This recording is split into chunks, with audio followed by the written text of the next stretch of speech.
This video is all about how you can set up your Visual Studio Code for web development. So for this, you have to download Visual Studio Code at first. So let's go to the browser and you just have to download it, Visual Studio Code. You can see, click on the download button and then click on Windows. It will actually start downloading and you just have to install it. So I have already installed it in my PC. Here you can see, if I click in Visual Studio Code, here you can see the Visual Studio Code. So now I need some extension to add here. So the first one is live server.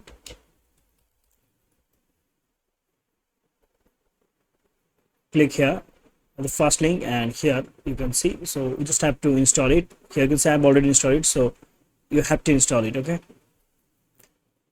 so now next we need a JavaScript snippet. So we just have to search here JavaScript and here you can see the snippet, code snippet. You have to install it. That's it. Now we need Bootstrap. You can see Bootstrap, so just click here, stop. Now we just need a folder, so open a folder. Let's go to the drive, web development, and here actually I want to create a new folder, and let's say I will say HTML and CSS, let's say, and I want to add this folder in this project. So here you can see HTML and CSS. Now I'm going to remove this one, and here you can see I have a go live option. So what I have to do, let's say I want to create a new file and I will name it as index.html. And now if I open the server, go live,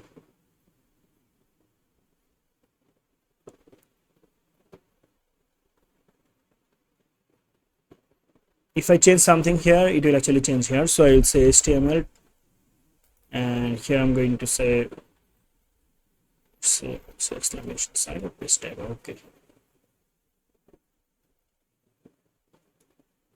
now I mean if I change something here, it will automatically show here. I will say this is index space, press Ctrl S, and here you can see I don't have to actually refresh it. So this is live server. Now let's say you want to actually see the output in the studio code. So what I have to do, you have to search here live. So at first you have to go to the extension, okay, then search here live, and then here you can see live preview.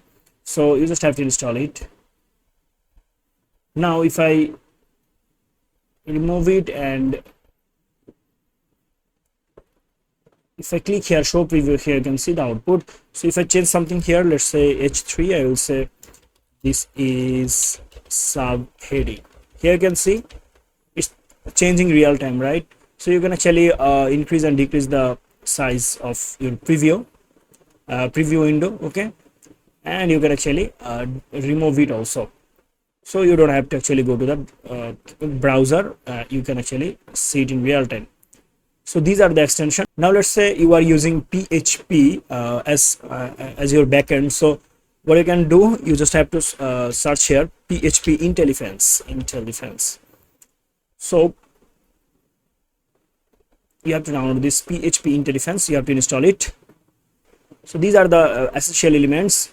You can actually install them through this extension option over here. Okay, so I hope you understand. If this video is helpful for you, please make sure to give a like and subscribe this channel for more videos like this. See you in the next video. Till then, goodbye.